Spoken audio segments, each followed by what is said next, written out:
Hello there. Hello, how are you? I am very well, thank you. How about you? I'm very good, thank you. Can you see me because I cannot see me? I cannot see you. I Okay, think I maybe wonder just a why not. scratch. It's not even giving me an option um to click for the camera. Okay, let me send you a request to start video and see if that Okay, comes through. now yeah, Ah, perfect. there it is. There you go. Wonderful, wonderful. Now, before we continue, tell me how to pronounce your name. Pirjo. Perio. Okay, so I definitely would have got it wrong. Perio. Yes, don't Well worry, done. I have many nicknames. Okay, okay. I'm sure rather interesting ones. Indeed, I do. I'm Teresa. I'm part of the research board for Easy Digitech Solutions. So thank you so much for joining us this afternoon. Thank you for It's a taking pleasure. time out. It's an absolute honor to have you today. Thank you. It's an honor to be here. Thank you. Thank you very much for saying that. We've been embarking on this research program, and we believe that speaking to the right people, asking the right questions will get us the right answers. So we really do appreciate your valuable input. Okay, lovely. Thank you. Hopefully, I will have something to say, Absolutely, something valuable. we do believe that. So to start us off, we've been in this program for a while. We've had many guests, and these guests have been from all over the world. And I think the vision is to get some input from everybody. Africa has a unique brand. We have a unique landscape. We have a unique environment.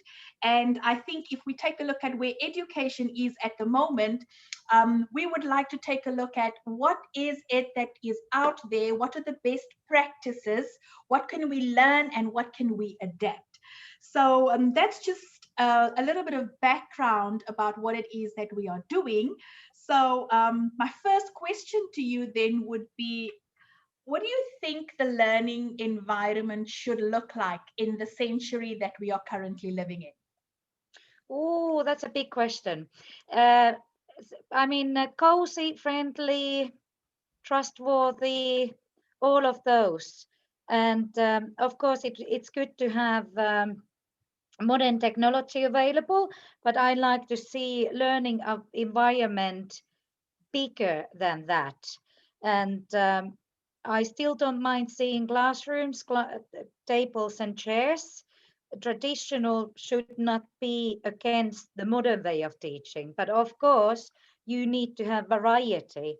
In Finland, they have built some schools with open classrooms, but more often they build it so that you can have open spaces as well as traditional classes, because every time they are uh, well, teachers also, but also children who really value that they have bit not so open space, that it can be actually quite stressful for some children.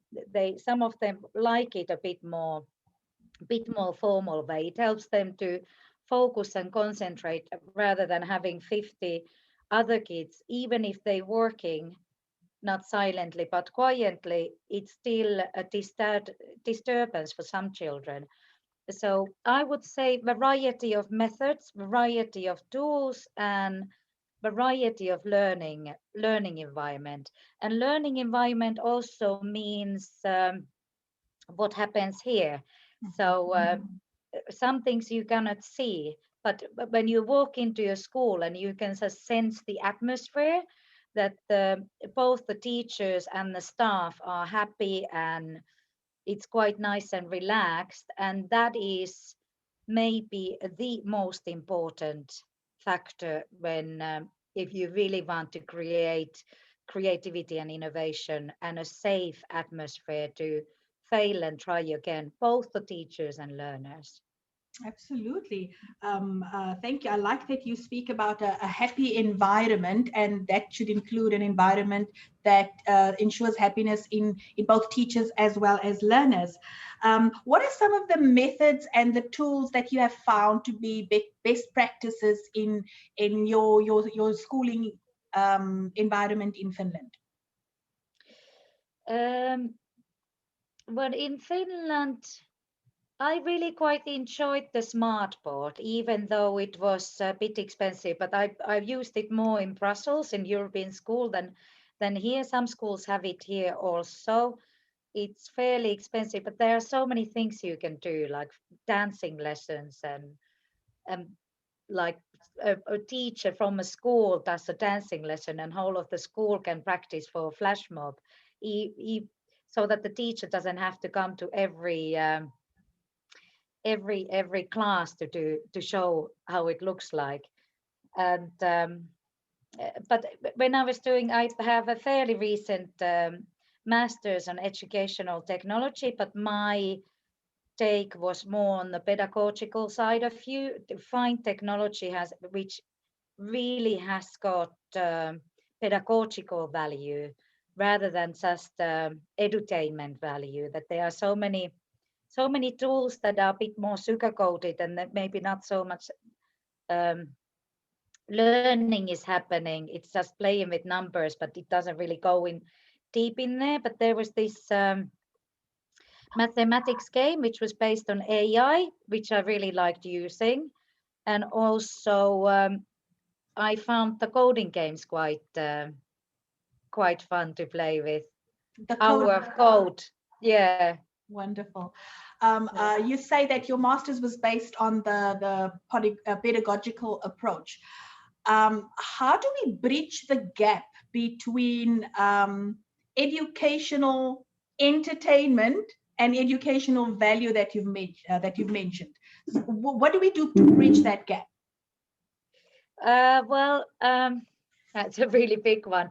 One of, one of the reasons why I wanted to really emphasize on the pedagogy part of it was because it's all the research shows that there are effective tools around, but maybe they are not used so effectively. And I'm not blaming teachers here. I think sometimes the testing system steps as in front of it that you can't really teach towards the competencies, that you still have to narrow the learning to reach the targets instead of seeing the bigger picture, which Mhm. is a real shame.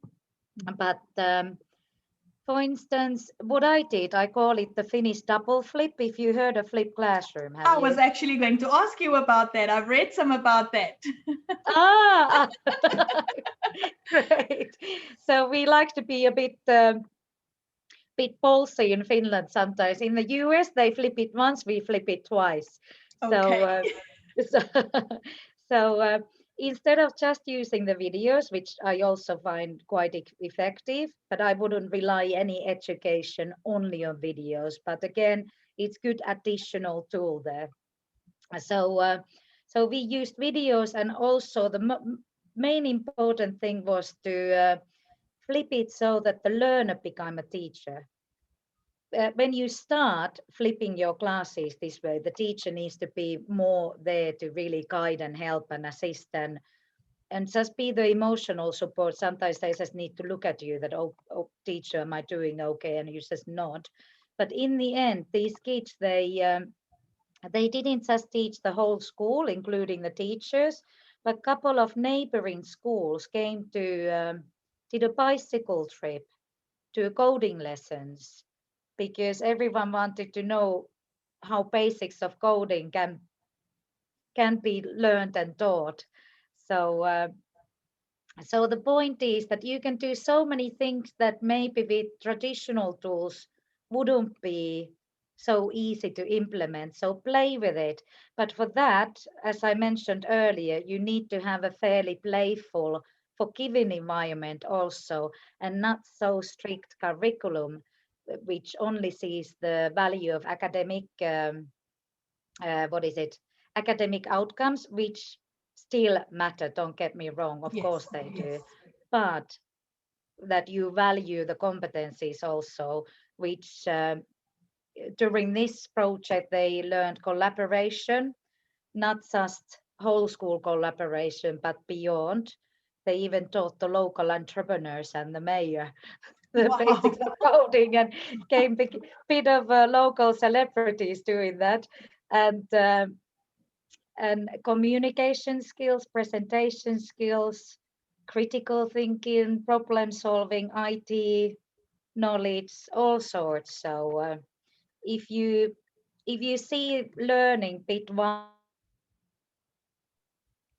there are so many things you can do.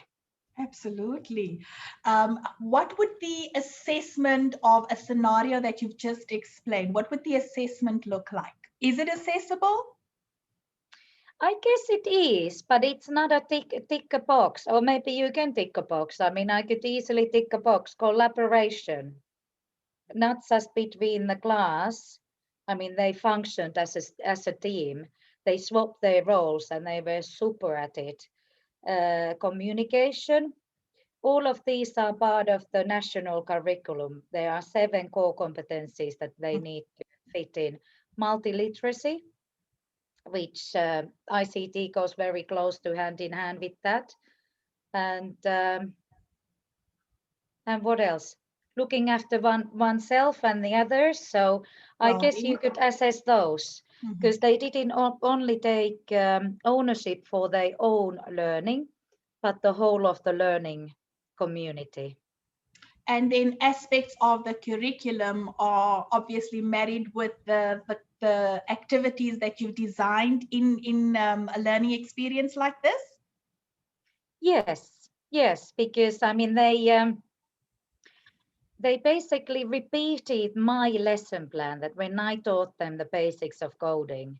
So I left the chalkboard writings. We still use chalkboard also, very effective tool. This is what I mean, that modern can meet traditional. They don't have to be fighting with each other. Or one Uh, replacing the other. yeah, yeah, because it's a really effective one, and very cost effective too. And kids love it. Mhm. So, what I was going to say, what was your question again? The aspects of curriculum included in the activities. The aspects of yes, because those are we have 7 national, we have 7 core competencies mentioned in the national curriculum, but one of them is entrepreneurship. I already mentioned multiliteracy, looking after oneself and the others, ICT. What else there are? There are 7. Sorry, I can't remember them by heart, but they all collaboration, communication skills. So they are pretty much the same wherever you go. Actually, more I talk to global educators. They always nod their heads that yeah, when we talk about 21st century competencies, they might be named differently, but they fit into same categories. Mhm. Absolutely. Well, do you have time for another question Go for it. then? So, if you walk into a 21st century classroom, what would you expect to see? Kids happily learning, sometimes together as a whole class, sometimes the teacher in front of the class, sometimes next to them, sometimes kids collaborating, sometimes kids in front of the class, peer learning, helping each other, differentiated learning. And for instance, I talk a lot with teachers in India, and I just say that you could use technology to help you to differentiate, Mhm. because in India the class sizes are massive. I don't know how it is in there, but they can have 40 kids in the classroom. So I've raised my hat. It would be a challenge for any teacher, and the variety of learners, they might be like smaller groups in there that can be really well with multiplication, and these guys here are already doing division easily. So so use the games for self-directed learning or different apps, and then you can differentiate. and help those, maybe the advanced students, to continue with their learning, or those who are really struggling with learning. So use the tools to assist you and to divide the group so that you can try to fit the needs of all of the learners in the class. Because I know it's not easy, but you should differentiate not only for those ones who finding it challenging, but those ones also who are very advanced. And then there are always those one who are somehow in the middle. But I really like, this is why I also like this Finnish double flip, because it's a nice, you don't only have to use it if you're teaching coding, for instance. But if there's a child in your class or even in the whole school who is really good with maths, just really snap, snap, snap, they just get it. They might have methods that could help others. So you could not just to use the child in the class, but we actually made mathematics videos Mhm. for younger learners so that the kids could share their passion towards mathematics and would help them to grasp mathematical concepts. So all sorts of ways to.